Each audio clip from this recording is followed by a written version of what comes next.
ఈ నెలలో పార్లమెంటు ప్రత్యేక సమావేశాలు ఏర్పాటు చేసి మహిళా బిల్లు డీలిమిటేషన్ బిల్లుకు ఆమోదముద్ర వేయించుకోవాలని ఎన్డీఏ చూసింది. కానీ ఇండియా కూటమిలోని పార్టీలన్నీ ఒకే తాటి మీదకు రావడం వల్ల బిల్లు వీగిపోయింది. అయితే మహిళా బిల్లు ఎప్పుడు అమలవుతుంది అన్నది పెద్ద చర్చ.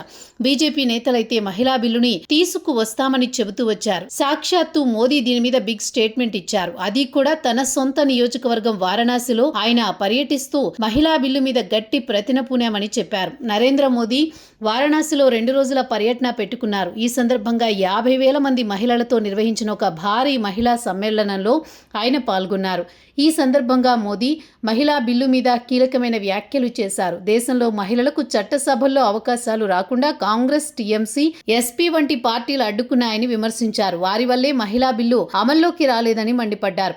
అయితే ఈ విషయంలో బీజేపీ కట్టుబడి ఉందని మోదీ స్పష్టం చేయడం విశేషం. దేశ విధాన రూపకల్పనలో మహిళల భాగస్వామ్యాన్ని పెంపొందించడానికి ఎన్డీఏ ప్రభుత్వం కట్టుబడి ఉందని మోదీ అన్నారు. లోక్సభతో పాటు దేశంలో వివిధ రాష్ట్రాల శాసనసభలలో మహిళలకు రిజర్వేషన్లు అమలు చేయడమే ప్రధాన లక్ష్యమన్నారు. ఇక 2027లో ఉత్తరప్రదేశ్ ఎన్నికలు జరగనున్నాయి. ఆ ఎన్నికలకు ఏడాది ముందు నుంచే మోదీ ఎన్నికల ప్రిపరేషన్ మొదలుపెట్టారు అంటున్నారు. తన సొంత నియోజకవర్గం వారణాసిలో మోదీ అతిపెద్ద మహిళా సభను నిర్వహించడం, వేలాది మంది మహిళలతో కలిసి ఆయన పాలు పంచుకోవడం, అక్కడ మహిళా బిల్లు గురించి మాట్లాడడం, పైగా యూపీలో కీలకమైన రాజకీయ పార్టీగా ఉన్న ఎస్పీని మహిళా బిల్లు విషయంలో దోషిగా చూపించడం, ఇవన్నీ రాజకీయ వ్యూహాలే అంటున్నారు.